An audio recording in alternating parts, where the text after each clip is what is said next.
신문 이야기 도직구쇼에 오신 여러분 반갑습니다. 저는 신문 읽어주는 남자 김진입니다.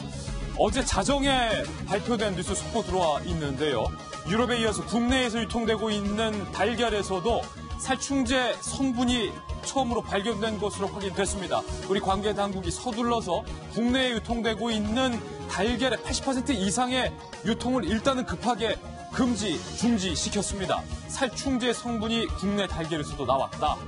우리 밥상 계란 안전에 비상이 걸린 셈입니다. 잠시 후에 저희 도직구쇼에서 국내 달걀에서 검출되었다는 살충제 성분, 도대체 이게 어떻게 된 일인지 잠시 후 저희 도직구쇼에서 상세하게 어젯밤 자정에 발생한 사안에 대해서 상세히 보도해 드리겠습니다. 오늘 조간신문 어떤 뉴스 보도하고 있는지 지금부터 저와 함께 하시죠. 먼저 동아일보입니다. 광복절인 오늘 서울 곳곳에서 전국 민주노동조합 총연맹 등등 진보단체와 또 보수성향 단체가 주최하는 대규모 집회 시위가 열립니다. 그중에 관건은 법원이 오늘 사드에 반대하는 집회가 미국과 일본 대사관을 포위하겠다는 것에 대해서 불허 신청을 했습니다. 광복절인 오늘 사드 반대 집회가 미 대사관과 일 대사관을 포위하면서 시위하는 것 옳지 않다. 법원이 이렇게 판단을 한 겁니다. 그럼에도 불구하고 대사관 근처에서 과격한 시위가 있을 것으로 예상이 되고 있습니다. 다음 신문입니다. 이번엔 한국일보입니다. 사드 얘기 나와서 말인데요. 사드 안 된다. 사드 배치를 철회하라라는 성주의 투쟁위의 집행부가 줄줄이 사퇴를 했습니다. 사실상 사드 반대 단체 해체 수순에 들어갔다. 이 주민들의 의사와는 다르게 어디서 온지 모르는 이른바 급진적인 단체가 주도로 하는 사드 반대 운동에 결국 성주 주민들이 동의할 수 없다. 탈퇴순을 밟고 있는 셈입니다. 다음 신문입니다. 이번엔 조선일보입니다. 오늘 광복절입니다. 미 대사관 앞에서 오늘 위협 시위가 있을 것이라는 얘기 조금 전 소개해드렸는데요. 어찌된 일인지 언제부터 광복절이 반미 집회의 날이 돼버린 것 아니냐. 조선일보 이렇게 보도하고 있습니다. 사진에 보시면 한미연합 군사훈련을 중지해라. 트럼프는 입을 다물어라. 뭔가 불태우는 화형식을 하는가 하면 미국을 규탄한다. 사드 배치 철수하라. 뭐 이런 메시지가 나오고 있다는 겁니다. 광복절. 반미의 날이 돼서는 안 되겠습니다. 다음 신문입니다. 이번엔 경향신문입니다. 유병언 전 세모그룹 회장의 시신을 발견했던 시민. 당시 정부 당국이 현상금도 걸었었는데 현상금 중 1억 원을 달라던 유병언 시신 발견 및 최초 신고자 결국 못 받았습니다. 정부를 상대로 소송을 걸었는데 패소했다는 오늘 법원에 소식이 들어와 있습니다.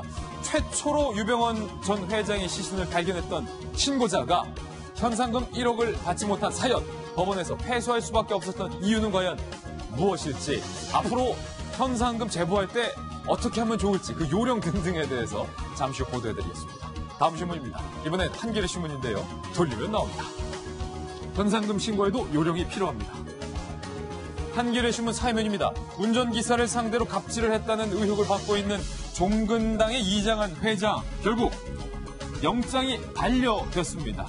뿐만 아닙니다. 줄줄이 갑질 의혹에 휩싸이고 있는 회장님들의 영장이 줄줄이 반려되고 있다는데 회장님들만 영장 줄줄이 반려되는 이유는 무엇일까요? 잠시 후 그 속내를 보도해 보겠습니다. 다음 신문입니다. 이번엔 서울신문입니다. 어제 국민의당의 대표 후보들 간의 첫 TV 토론이 있었습니다. 거기서 안철수 후보를 향해서 맹공이 쏟아졌습니다. 집중 포화, 집중 공격을 받았다는 겁니다. 대표로서의 자격이 없다. 자격 논란도 어제 있었고요. 한 가지 흥미로운 건 안철수 후보가 당대표가 아니라 어디에 출마해야 되냐는 서울시장 차출론까지 어제 있었습니다. 서울시장 차출론, 이에 대해서 안 후보 뭐라고 답했을까요? 어제 TV 토론을 보고 있다가 박원순 서울시장 측이 상당히 긴장하고 있다는 후문도 저희가 취재를 해봤습니다. 내년 지방선거, 특히 서울시장을 둘러싼 왕좌의 게임 벌써부터 시작된 것 같습니다. 잠시 후 다뤄봅니다. 다음 신문입니다. 이번엔 중앙일보인데요. 역시 돌리면 나옵니다. 중앙일보. 북한의 전략군. 우리 군이 북한의 이 전략군을 어떻게 평가를 했을까요?